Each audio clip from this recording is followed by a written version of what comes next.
हम जो परेशान हैं, हमें जो दुखी होते हैं, हम दुखी होते हैं, इसका मतलब है कि हमें आकुलता है। आकुलता है इसका मतलब ये कि हमें दुख है। हमें दुख होता है तो हम परेशान हो जाते हैं। आकुलता का मतलब परेशानी है, आकुलता का मतलब दुख है, आकुलता का मतलब टू हाई, थोड़ा सा लो करो मॉनिटर। तो जो दुख है उसका कारण क्या है? सिर्फ एक ही कारण है कि जैसा मैं चाहता हूं वैसा होता नहीं है, और जो होता है वैसा मैं चाहता नहीं हूं, और हम दुखी हो जाते हैं।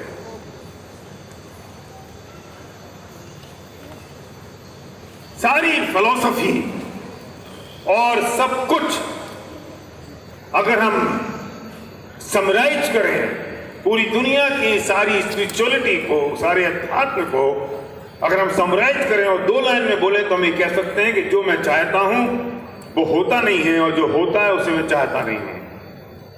क्यों? क्योंकि मैं चाहता हूं कि ये पूरी दुनिया मेरे हिसाब से चले। ये कैसे पॉसिबल है?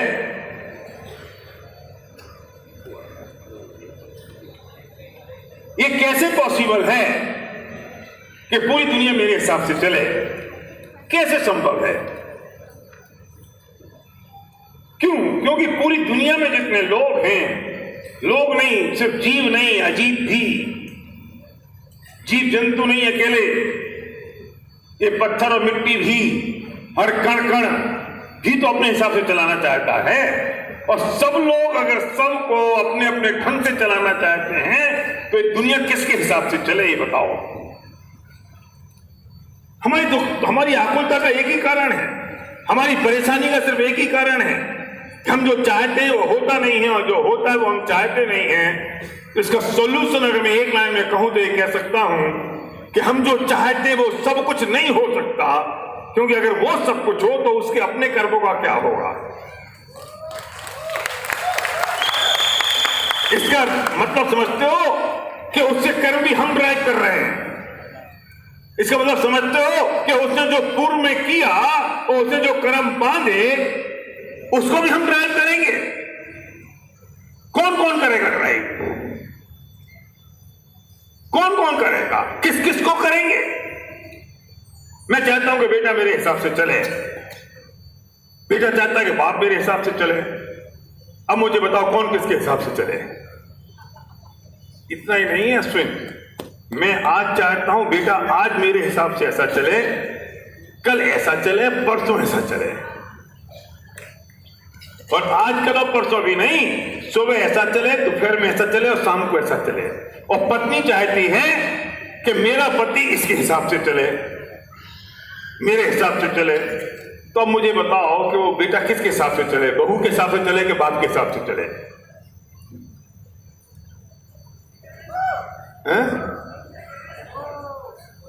अनूप जी कह रहे समझ में आ गया? अभी लोगों को भी बहुत समझाऊंगा, अभी समय है मेरे पास 1 घंटा। सास ये कहती है कि बहू मेरे हिसाब से चले, और बहू ये चाहती है कि ये जो सास है ना, ये जब बहू थी वैसी चले, और ससुर ये चाहता है कि दोनों मेरे हिसाब से चले, और लड़का ये चाहता है कि मेरे हिसाब से चले, और नंद ये चाहती कि मेरे हिसाब से चले। वो जो बेचारी बहू अभी आई है, जैसे कल वो ममता बहन ने बोला था ना 5 साल चुपचाप रह जाओ, वो किसके हिसाब से चले? वो बहू। ये सवाल घर का नहीं है, परिवार का नहीं है, एक व्यक्ति का नहीं है, ये पूरे विश्व का है। तो थक हार के फिर ब्रह्मा जी ने कहा कि सब अपने अपने हिसाब से चलो।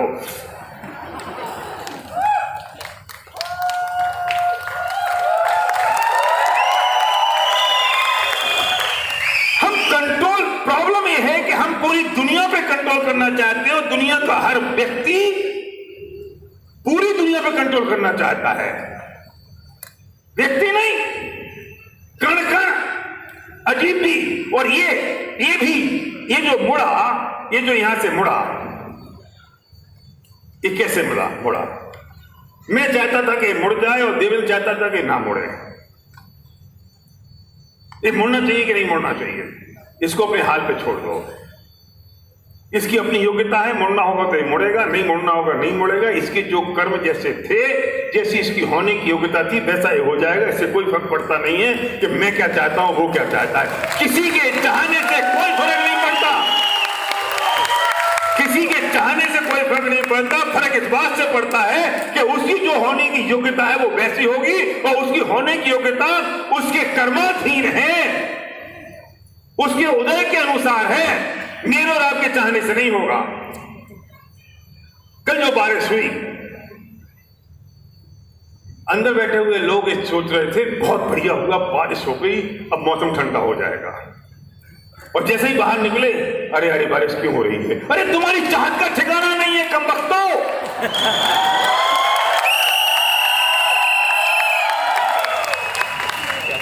अगर प्रकृति तुम्हारी चाहत के हिसाब से काम करे राजन, तो वो कंफ्यूज है। अकेले एक व्यक्ति की चाहत के हिसाब से काम करे तो भी हो नहीं सकता, पर यह तो अनंत है। तुम आधा घंटे पहले चाहते हो बारिश हो जाए, फिर तुम आधा घंटे बाद चाहते हो कि नहीं हो। जब तुम खाना खाने पहुंचे, फिर तुमने चाहा कि हो जाए तो और अच्छा है। फिर तुम घर जाने के तैयार हुए तो नहीं हो तो अच्छा है। तुम अपने होटल में पहुंच गए तो और होती रहे रात भर तो अच्छा है। सुबह 7 बजे उठे तो बंद हो जाए तो अच्छा। अरे वाह रे वाह, तूने पूरी दुनिया को कठपुतली बना रखा है।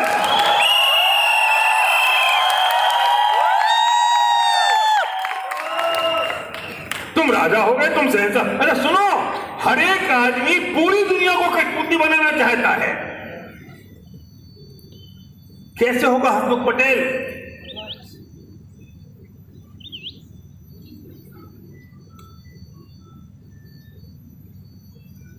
तुम रोज सुबह सोचते हो कि तुम्हारा पेट साफ हो जाए,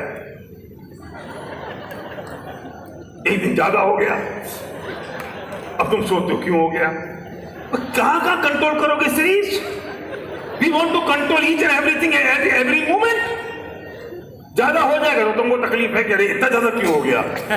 अब गोली खाओ कब्ज की, जब कब्ज हो जाएगा तो फिर लूज मोशन की दवाई खाओ। बाप रे बाप, तुम्हारी चाहत का ठिकाना है?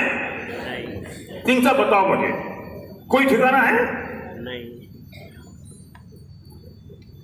लड़की की शादी हो जाए, लड़की की शादी हो जाए, कब हो जाए? अभी नहीं, अभी नहीं, अभी नहीं। 22 की हो गई नहीं, 23 की हो गई नहीं, 24 की हो गई नहीं, अब हो सकती है, अब 26 की हो गई नहीं, 27 की हो गई तुरंत चाहिए, 28 की हो गई क्यों नहीं हो रही है, 30 की हो गई रात की नींद हराम हो गई। अरे क्यों? तेरे हिसाब से पूरी दुनिया चले। अरे जिस लड़की की शादी होनी है, वो जब लड़का पैदा होगा, उस लड़की के जब निश्चित है उसके कर्मों के अनुसार, तब तो वो संबंध आएगा। हम कंट्रोल करना चाहते हैं पूरी दुनिया को, और हमारी तकलीफ का कारण यही है कि हम जो चाहते हैं वो होता नहीं है, और जो होता है उसे हम चाहते नहीं हैं। इसका एक ही सॉल्यूशन है कि जो हो रहा है वो अपनी अपनी योग्यता के हिसाब से हो रहा है, तुम उसे चाहने लगो। नहीं यही समझ में बात, लीला समझ में आ रही है बात? जो हो रहा है वो अपनी अपनी योग्यता से हो रहा है, अपने अपनी परिणति से हो रहा है, किसी का कोई कंट्रोल नहीं है, वो प्रकृति के नियम के अनुसार हो रहा है। और जो हो रहा है तुम उसे चाहने लगो, इस धरती पे तुम्हें कोई दुखी करने वाला पैदा नहीं होगा।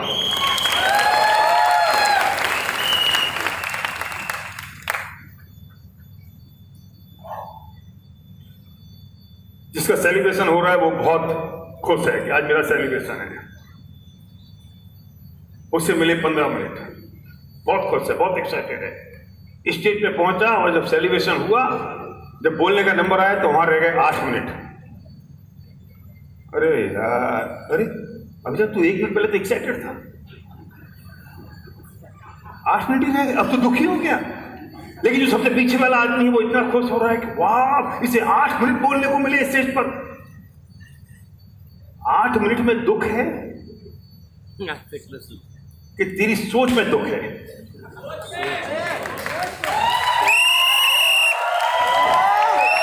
अगर वो 8 मिनट में दुख होता तो वो पीछे वाला खुश क्यों हो रहा है कि इसको 8 मिनट मिल गए विनिंग टीम के स्टेज पर? ना 8 मिनट में दुख है, ना 8 मिनट में सुख है। वो दुख और सुख तेरी उस सोच में है कि तू सोचता कैसा है। कल जिसने बुआई की ना वो बहुत खुश हुआ, बारिश हो गई, मजा आ गया, और तुम सब दुखी हो रहे थे। तो बारिश में सुख दुख है नील? अगर बारिश में सुख दुख होता तो दुनिया के विश्व के हर आदमी को सुखी और दुखी होना चाहिए था। नहीं है, वो तेरी सोच में है कि तू ये चाहता है अब चालू हो, अब बंद हो, तू चाहता है 10 मिनट मिले, तू चाहता है 5 मिनट मिले, तू चाहता है ना मिले। ये सब तुम्हारी सोच है, तुम्हारी फीलिंग्स है, तुम्हारा अनुभव है। वस्तु तो जैसी है वैसी है, उसमें कोई परिवर्तन नहीं हो सकता, क्योंकि वो अपनी योग्यता से हो रही है। तेरा परिणाम अपनी योग्यता से हो रहा है, तू वस्तु का परिणाम अपने हिसाब से करना चाहता है, जो संभव नहीं है, इम्पॉसिबल है।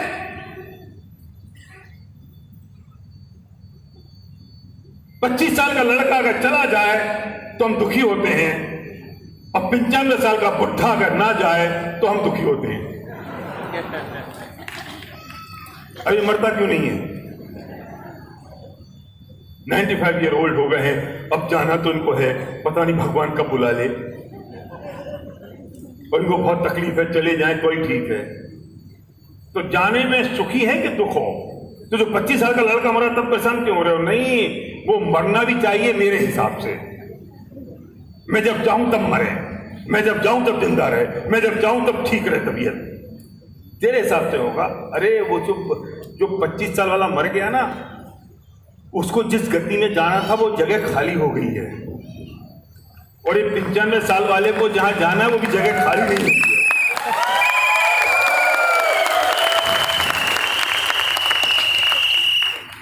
क्या नक्की करोगे आप? किसके हाथ में है ये सब? जैसा होना है वैसा होगा, क्योंकि सबकी अपनी योग्यता है। अभी जो पिछले साल पिछले साल यूसीडी गए, और पिछले साल मतलब पिछले साल लॉकडाउन में हमने उनका ऑनलाइन टेलीविजन कर दिया, और ऐसा नहीं कर सकते थे जैसा होता है।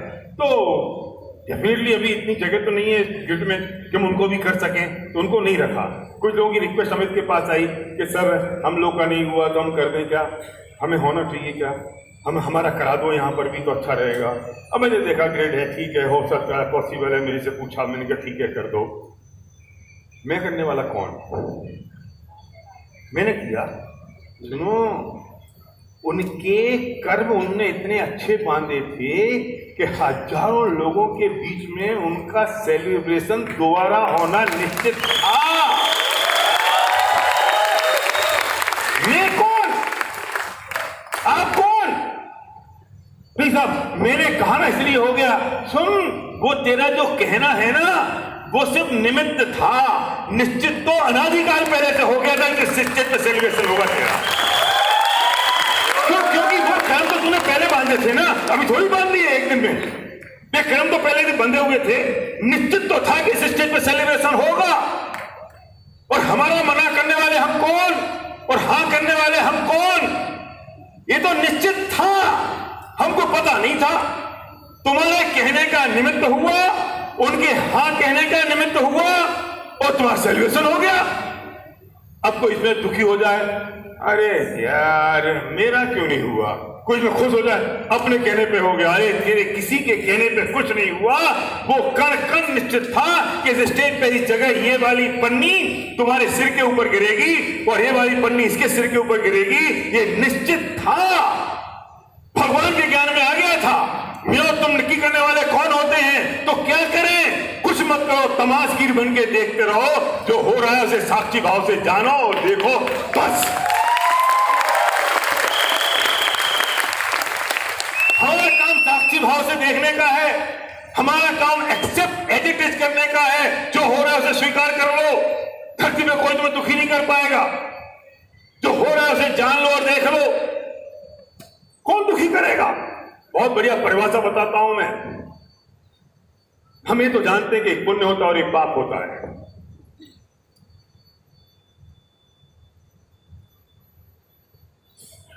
पुण्य की परिभाषा क्या है पता है? जो हो रहा है, ध्यान से सुनना, बहुत इंपॉर्टेंट बात है। जो हो रहा है उसमें अगर तुम्हें अनुकूलता का वेदन हो शब्द कठिन नहीं है, सरल है। जो हो रहा है, सिर्फ कान सुनो, जो हो रहा है उसमें अगर तुम्हें अनुकूलता का वेदन हो रहा है तो पुण्य का उदय है। और जो हो रहा है, होना तो निश्चित है, जो हो रहा है उसमें अगर पाप का वेदन हो रहा है, उसमें अगर प्रतिकूलता का वेदन हो रहा है, वापस आओ। पहली बात, जो हो रहा है वो तो निश्चित है, हम तमाशगीर बन के देख रहे हैं। अब उसमें अगर तुम्हारी फीलिंग अनुकूलता की है तो पुण्य का उदय है, और जो हो रहा है उसमें अगर तुम्हारी फीलिंग प्रतिकूलता की है तो पाप का उदय है। होना तो निश्चित है।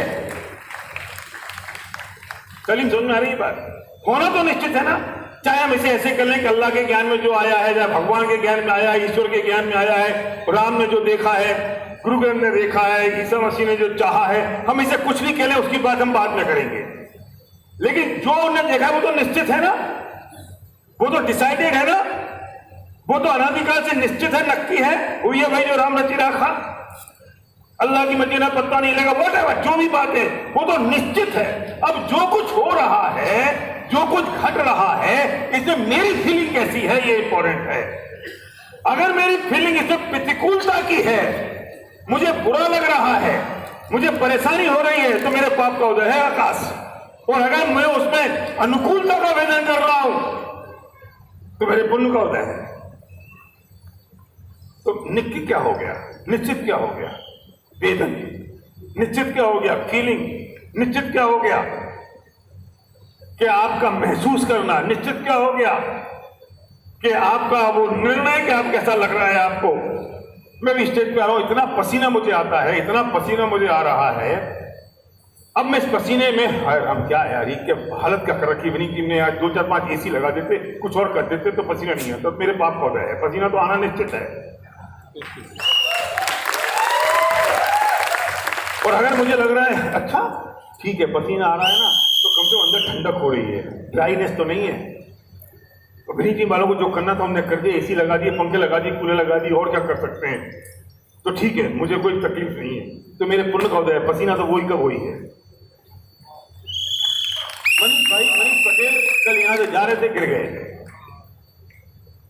उनकी कंधे की हड्डी टूट गई कि राउट डलेगी, प्लास्टर चढ़ेगा, बेचारे नडियाद पहुंच गए। सुबह फोन आया कि मैं बहुत मिस कर रहा हूं सुबह का, आज का प्रोग्राम, सुबह का सेशन, सब कुछ।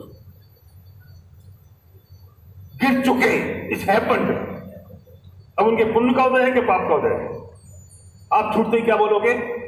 अरे गिर गए तो पाप का उदय है? नहीं, सुनो, इंपॉर्टेंट गिरना नहीं है, इंपॉर्टेंट है कि गिरने के बाद उनकी फीलिंग कैसी है। समझ आ रही है बात? अगर वो गिरने के बाद ही महसूस कर रहे हैं हाय राम मैं गिर गया यार, क्या बारिश हो गई, क्या टूट गया, मेरा क्या होगा, मैं निपट गया, हाय राम, महापाप का उदय है। और वो कहें अच्छा कोई बात नहीं, हड्डी तो टूटी है, चलो यार आराम करने का मौका मिल जाएगा, हड्डी तो टूट चुकी, बहुत दिन से थक गए थे, अब रेस्ट होने का टाइम मिल गया, तो वही टूटने की हड्डी पुण्य का उदय होगी।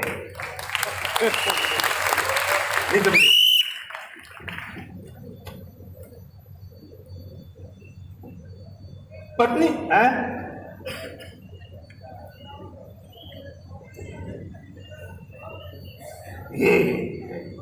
यही बात है। अच्छा, किसी की पत्नी बिल्कुल निखट्टू है, निखट्टू समझते हो?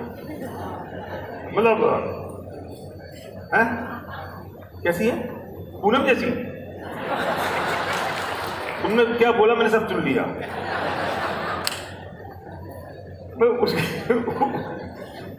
अब आकाश सोबत चेंज करने वाला है, पक्की बात है।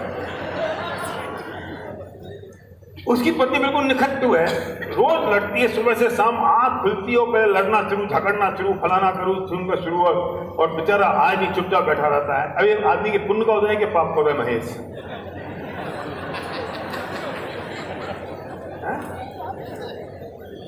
अनु बोलना मत, फंस जाओगे बेटा। अगर आदमी डिप्रेस है, परेशान है, दुखी हो रहा है, तो उसके पाप का उदय है कि ऐसी पत्नी क्यों मिली। और अगर वो सोचता है कि चलो यार अच्छा है ऐसी पत्नी मिली तो मैं कम से कम गृहस्थी के मोल जाल में फंसा तो नहीं हूं, ये मुझे प्रति दिन वैराग्य पैदा करने वाली है, मैं धर्म ध्यान में लगता हूं, अपने सपनों को पूरा करता हूं, जो जिंदगी में करना चाहता हूं वो करता हूं, तो वो ही निखट्टू पत्नी से पूर्ण हो जाएगा कारण। पत्नी अच्छी और बुरी नहीं है, पत्नी कैसी है, जैसी है वैसी है। पत्नी ना अच्छी है ना पत्नी बुरी है, पत्नी जैसी है वैसी है। पति ना अच्छा है ना पति बुरा है, पति जैसा है वैसा है। अगर तुझे इस पत्नी के साथ रहने में अनुकूलता का वेदन हो रहा है तो तेरे पुण्य का उदय है, और इस पत्नी के साथ रहने में प्रतिकूलता का वेदन हो रहा है तो तेरे पाप का उदय है। अब एक पत्नी बहुत अच्छी है, रोज उठते ही सुबह ना पानी का गिलास देती है, चाय देती है, प्यार करती है, लड़े आती है ना, और क्या करोगे आज, क्या खाओगे, कहां जाओगे, क्या करोगे। अच्छा तुम तो बहुत स्मार्ट लग रहे हो। तो ये पता है क्या कहता है, अरे यार तुम रोज चैंती क्यों इतना ज्यादा, अरे छोड़ना यार, ठीक है यार रख दे गिलास, मैं चाय पी लूंगा अपना। वो कहती मेरे जाने मन में तुम्हें बहुत दिल से, छोड़ना यार क्या दिल से प्यार करती है, छोड़। अब ये पत्नी अच्छी है कि बुरी है, जैसी है वैसी है, मुझे समझ में आ रही है। अरे पत्नी जैसी है वैसी है, इस आदमी के पाप का उदय है जो ऐसी पत्नी को भी बुरा समझ रहा है। कितना समझ में आ रही है। कुछ पत्नी ज्यादा प्यार करती हैं, वो अपना प्यार उड़ेल देती हैं, अरे यार क्या चमकती फिरती है यार, तेरे बाप का उदय है मूर्ख, वो जैसी है वैसी है। हम यहाँ पे बैठे होते हैं, आप इतने सारे लोग फोटोग्राफ के लिए आते हो, ऑटोग्राफ के लिए आते हो, मुझे कई बार मना करना पड़ता है, कई बार हाथ जोड़ने पड़ते हैं, कई बार पीछे भागना पड़ता है, मुझे अच्छा नहीं लगता है, लेकिन फिर भी आप आ रहे हो। और मैं अरे यार ये लोग कितने पीछे पड़ते हैं यार, ये क्या फोटोग्राफ लेते रहते हैं, मेरे पास पौधे है। और मेरे को वाह लोग मुझे कितना प्यार करते हैं, लाइन लग रही है फोटोग्राफ लेने की, तो मेरे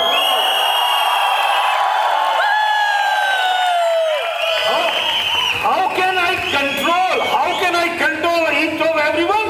मैं कैसे कंट्रोल कर सकता हूँ रमेश को, सुरेश को ऑटोग्राफ लेने ना आए, मैं कैसे कंट्रोल कर सकता हूँ उसको मेरे फोटो लेने ना आए, मैं कैसे कंट्रोल कर सकता हूँ, मैं उन पे कंट्रोल करूं। मैं चाहता हूं अच्छा जिस दिन एक नहीं आता, तुम पता है जो फिल्म स्टार है ना, इनको तुम एयरपोर्ट पे तुम जाओगे तो तुमको दुत्कारेंगे, और एक दिन जिस दिन नहीं मिलेगा ना उस दिन डिप्रेशन में लेके मर जाएंगे। आज मुझे कोई पूछे नहीं आया, उनका निरंतर पाप का उदय है, क्योंकि जब कोई मिलने आ रहा है तो पाप का उदय, जब कोई नहीं आ रहा है तो पाप का उदय, क्योंकि जब आ रहा है तो परेशान है, नहीं आ रहा है तो परेशान है, उन्हें तो पाप का उदय है उनका। तो हमारे पाप का उदय है कि पुण्य का उदय है, इससे सिर्फ इस बात का निर्णय होता है कि मैं कैसा महसूस कर रहा हूं।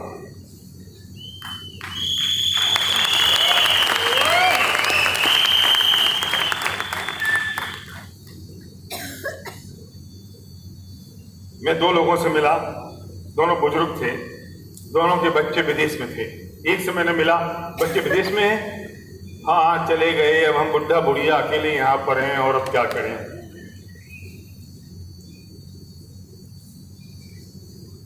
दूसरे से मिला मैं, सही घटना है, सेम क्वेश्चन, आपके बच्चे विदेश में हैं? हाँ विदेश में हैं। फिर हमारे पास फ्रीडम है, हम पूरी जिंदगी जो नहीं कर पाए हम कर रहे हैं, हम घूम रहे हैं, फिर रहे हैं, एंजॉय कर रहे हैं, पार्टी कर रहे हैं, बच्चे होते फिर पोते होते फिर पोतियां होती, फिर उनकी टट्टी पेशाब साफ करते रहते, फिर घूमने जाते, हम उनकी आया बने रहते। अच्छा वे विदेश चले गए, हम अब दोनों पति पत्नी आराम से एंजॉय कर रहे हैं। सिचुएशन तो सिचुएशन है, परिस्थिति तो परिस्थिति है, वो ना अच्छी है ना बुरी है।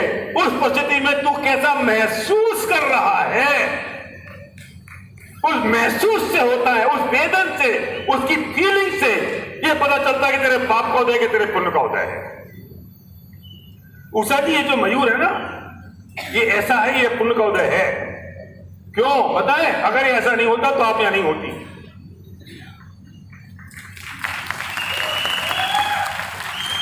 इनकी जिंदगी चल रही है उसको देख देख के। ये पुण्य का उदय बाप का, वरना ये पूरी हो गई होती, घर में पड़ी होती, कोई काम धाम नहीं है। एक गोल मिल गया, एक टारगेट मिल गया, एक रीजन मिल गया, एक वजह मिल गया। पुण्य का उदय के पाप का उदय। पुण्य का उदय। हम कैसा महसूस कर रहे हैं, हमारे उस महसूस करने पर निश्चित होता है कि मेरे पुण्य का उदय के पाप का उदय। आपने बोला है 25 लोगों को 5 लोग आए, पुण्य का उदय के पाप का उदय है। सुनो, जितने आने थे उतने आए। परिस्थिति तो परिस्थिति है। अगर आप दुखी हुए 3 दिन तो पाप का उदय है, और आप अगर खुश रहे कि कोई नहीं, जिनका भाग्य अच्छा था वे आ गए, और जिनका भाग्य नहीं था ओ चलो,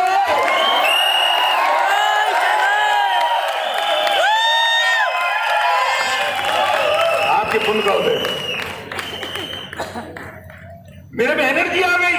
अगर 25 आ जाते तो मैं क्या करता फिरता, मैं एंजॉय करता। अब मुझे और ताकत मिल गई, अब मैं दिल्ली में और जोर लगाऊंगा। मेरे में एनर्जी आ गई, मेरे में फायर आ गई, एक बार और। ये पुण्य का उदय हो गया। परिस्थिति तो परिस्थिति है, परिस्थिति चेंज नहीं कर सकता कोई भी। We cannot change situation. क्यों नहीं कर सकते? क्योंकि उस सिचुएशन की अपनी योग्यता अलग है। मैं अगर उस योग्यता में इंटरफेरेंस करूंगा तो वो मेरे में करेगा, फिर कौन किस किस में करेगा, कौन किस चीज को ठीक करेगा, ये मैसअप हो जाएगा। पॉसिबल ही नहीं है डॉक्टर। तो क्या करें? सब अपनी अपनी योग्यता से हो रहा है, उसे होने दो, बहने दो। इस परिस्थितियों को बहने दो। जैसे एक नदी में लकड़ी का तिनका बहता है, वो बहता रहता है, अपने आप को छोड़ देता है, वो प्रयत्न नहीं करता है, नदी के बहाव के साथ चलता जाता है। वो ना डूबता है ना खत्म होता है। डूबते वो हैं जो नदी के बहाव के विपरीत जाने की कोशिश करते हैं।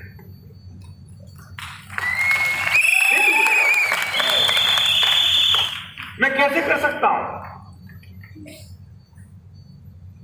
हमारा महसूस क्या कर रहे हैं हम, हमारी फीलिंग क्या है? प्रेम समझ में आ रही है बात? ये इंपॉर्टेंट है। तो कोई कैसे कह सकता मेरे पाप का उदय है ही नहीं, किसी के पाप का उदय। तेरी सोच खराब हो गई है, तेरी महसूस तेरा खराब हो गया, अपेक्षाएं बढ़ गई हैं। और मैं चाहता हूं कि पूरी दुनिया मेरी अपेक्षाओं के हिसाब से चले, और वो भी चाहता है मेरी अपेक्षा के हिसाब से चले। तो कौन किसके हिसाब से चलेगा?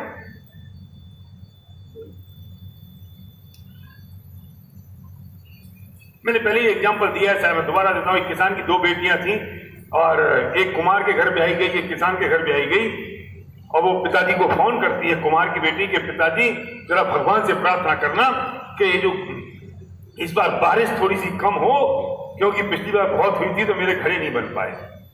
1 घंटे बाद किसान की बेटी का फोन आता है, पापा भगवान से प्रार्थना करना कि ये जो बारिश इस बार ढंग से हो जाए, क्योंकि 2 साल पहले अकाल पड़ गया था तो मेरी खेती नहीं हो पाई।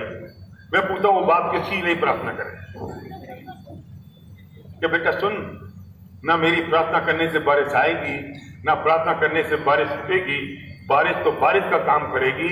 ये तुझे निश्चित करना है कि तुझे अनुकूलता का वेदन होता है कि प्रतिकूलता का वेदन। अगर अनुकूलता का होता है तेरे पुण्य का उदय है, और प्रतिकूलता का होता है तेरे पाप का उदय है।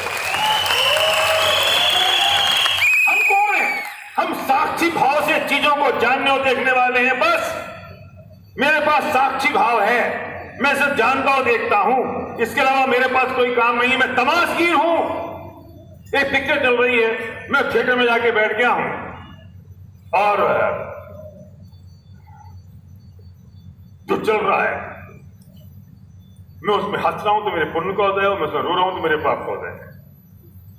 तो उस रील में कुछ चेंज कर सकते हो? सनी, उस रील में बदल सकते हो? सुनो, अब तो उस पिक्चर को जिस डायरेक्टर ने बनाया है ना, वो भी कोई परिवर्तन नहीं कर सकता।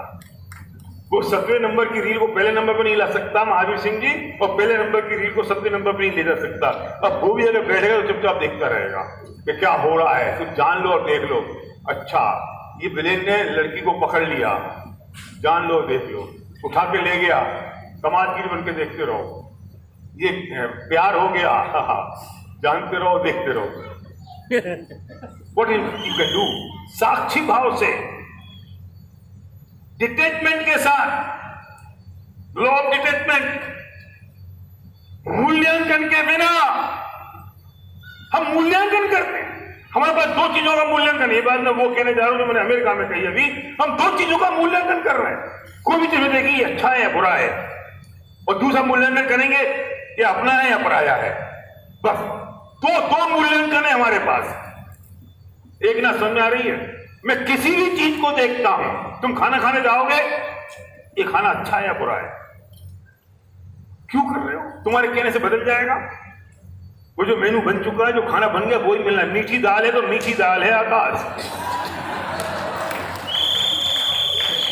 चेंज हो सकती है कि चरण मीठी है।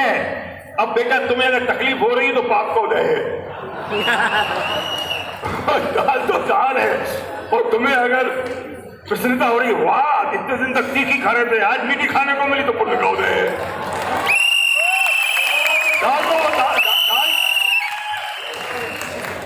दाल में कोई चेंज नहीं हो सकता, दाल में कोई परिवर्तन नहीं है, दाल तो वही है। अब देखो एक कॉफी रखी थी, मैंने मंगाई थी, मैं भूल गया। इस कॉफी की योग्यता नहीं थी मेरे पेट में जाए। मेरे मंगाने से क्या होता है, मैं तो एक ऑर्डर किया है, मुझे कॉफी चाहिए, मैं पी नहीं पाया, अभी मैं बहुत फंसा हुआ था तो चल मैं अल्लाह के रख दी। लेकिन इस कॉफी की मेरे मुंह में जाने की योग्यता नहीं थी। आने के बाद, मंगाने के बाद, रखी रहने के बाद भी नहीं पी गई। तो मेरे पुण्य का के पाप का है। अब इतना से ही फर्क होता कि मैं बोलता हूं वहां नहीं आती। मैंने मंगाई थी, तुम लोग लेके नहीं आए, मेरे इतने पाप का मैं परेशान हो रहा हूं, मैं कभी बोल रहा हूं। अरे सुन, वो तेरे पेट में जानी नहीं थी, आ जाती तो अभी नहीं जाती, और नहीं आई तो अभी नहीं जानी। तुम किस बात के लिए परेशान हो रहे हो? और ये भी पता नहीं था इस कॉफी को कि मैं इतने सारे लोगों के बीच में इसका उदाहरण दूंगा। मैं लेने गया था, पेपर नीम की, दिख गई कॉफी। ये मेरे हाथ में था देना, ये मेरे हाथ में था अश्विन बोलना, ये मेरे हाथ में था मैं करूंगा क्या, हमें नहीं पता। ये तो निश्चित था। हम जबरदस्ती अपनी चीज घुसेड़ देते हैं, अपने आप का मूल्यांकन करने लगते हैं, और फिर हमें नक्की करते हैं कि हम दुखी हैं कि सुखी हैं। और मूल्यांकन करने पर हमें पता चलता है कि अच्छा है या बुरा है। मूल्यांकन करने पर हमें पता चलता है कि सही है या गलत है। हम सिर्फ इस मूल्यांकन को अगर बंद कर दें तो हमारा काम हो जाए। एक बार एक नाटक चल रहा था, और मूल्यांकन के साथ साथ हस्तक्षेप, बहुत इंपॉर्टेंट बात है। हस्तक्षेप की बात जो हम करते हैं ना, ये हम हस्तक्षेप कर रहे हैं। बारिश हो ना हो, पत्नी अच्छी है बुरी है, सिचुएशन अच्छी है खराब है, ये हम हस्तक्षेप करने की कोशिश कर रहे हैं। हस्तक्षेप को क्या कहेंगे? इंटरफेरेंस। और इंटरफेरेंस कहते हैं मंजूषा जी इसलिए दुखी होते हैं। इंटरफेरेंस बंद कर दें, सिर्फ तमाशगीर बन के देखें। तमाशगीर समझते हो? मदारी का खेल होता है, तो मदारी बंदर बंदरिया का खेल दिखाता है सड़क के चौराहे पे, मकरंद, और हम सब खड़े होकर देखते हैं। वो कहता बंदरिया उधर जा, बंदरिया इधर आ, बंदरिया टोपी ला, बंदरिया। हम सब खड़े रहते हैं, देखते रहते। हम कुछ करते हैं नहीं, हम तमाशगीर हैं। जो हो रहा है उसे देख रहे हैं और जान रहे हैं।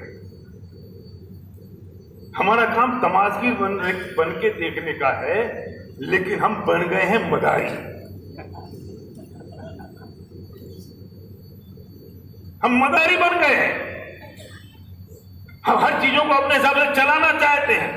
वो बंदारी वेद, वो बंदरिया भी उस मदारी के हिसाब से चलती नहीं है। वो कहता है ए टोपी पहन, वो पहनती नहीं है। फिर क्या कहता है रूठ गई इसलिए नहीं पहन रही है। और जब वो पहन लेती है तो कहता है मेरे इंस्ट्रक्शन फॉलो किए ना उसने।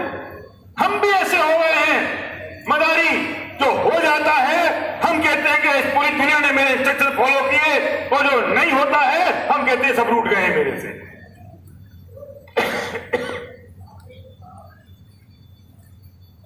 एक ईश्वरचंद्र विद्यासागर थे और वो एक नाटक देखने गए और नाटक में जो विलेन था वो किसी लड़की के पीछे पड़ गया। ईश्वरचंद्र विद्यासागर बहुत बड़े फिलोसोफर थे और वो किसी विलेन के पीछे पड़ गया और वो उसी लड़की के पीछे पड़ गया। लड़की के बाल पकड़ रहा है, लड़की का हाथ पकड़ रहा है, बारिश हो रही है, तूफान गर्जन आवाज, उसने हाथ पकड़ लिया, उसके लड़की के वो कपड़े खोलना शुरू कर दिए और जैसे वो थोड़ा ईश्वरचंद्र विद्यासागर परेशान हो रहे हैं, ये क्या हो रहा है, ये अंदर अंदर बहुत दुखी हो रहे हैं और वो लड़की को उसने कपड़े जैसे खोलना शुरू किए विलेन ने, तो ईश्वरचंद्र विद्यासागर ने अपना जूता निकाला और जोर से फेंक के मारा। नाटक बंद हो गया और जो हीरो था उसने वो जूता उठाया और अपने सिर पे रखा और ईश्वरचंद्र विद्यासागर से कहा कि जूता मैं आपको वापस नहीं करूंगा, जीवन भर वापस नहीं करूंगा, आज मैं सफल हो गया, आज मुझे नाटक की पद्मश्री मिल गई। ईश्वरचंद्र विद्यासागर जैसा ज्ञानी पुरुष अगर मेरे इस नाटक को उसने असली समझ लिया तो इससे बढ़िया नाटक मैं कब कर सकता हूं। ये जूता नहीं है, ये मेरे लिए पुरस्कार है। ये बात तो उसने कही, लेकिन ईश्वरचंद्र विद्यासागर अपनी आंखें नीचे करके शर्म के मारे उस जगह से उठ के चले गए। क्यों? ये तो नाटक था और मुझे उस नाटक में हस्तक्षेप करने का क्या अधिकार था? मैंने उस नाटक में हस्तक्षेप किया, मैंने इंटरफेरेंस किया? ये तो नाटक चल रहा था। पूरी दुनिया में सिर्फ नाटक चल रहा है और ये नाटक प्री डिसाइडेड है। जैसा डायरेक्टर ने कहा है वैसा हो रहा है। तुम्हें इस नाटक चलते हुए नाटक में कोई इंटरफेरेंस करने की आवश्यकता नहीं है। अगर इंटरफेरेंस करोगे, अपना जूता फेंकोगे तो शर्म के मारे आंखें नीची करनी होंगी और दुखी हो जाओगे।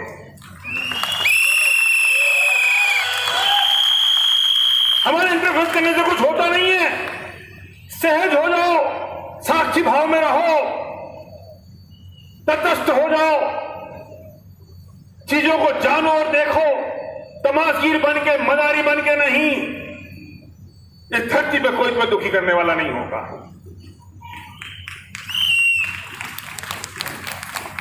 आज तक जो दुख हुआ वो इस बात का हुआ, मैं कहता हूं कि हमारी वो ये ना पीछे आपके बगल में उषा जी क्या बैठी हैं, दलजीत के पति चले गए। दलजीत बहुत दुखी हो रही है, कल स्टेज पे आई। दलजीत के हाथ में रोकना था? नहीं। रोक सकते थे, कंट्रोल कर सकते थे। फिर अब दलजीत का काम क्या है? तमाशगीर बन के देखे, वे जा चुके। अब इसमें अगर वो अगले 10 साल तक रोती रहे तो इनके पति का जाना इनके लिए पाप का उदय है।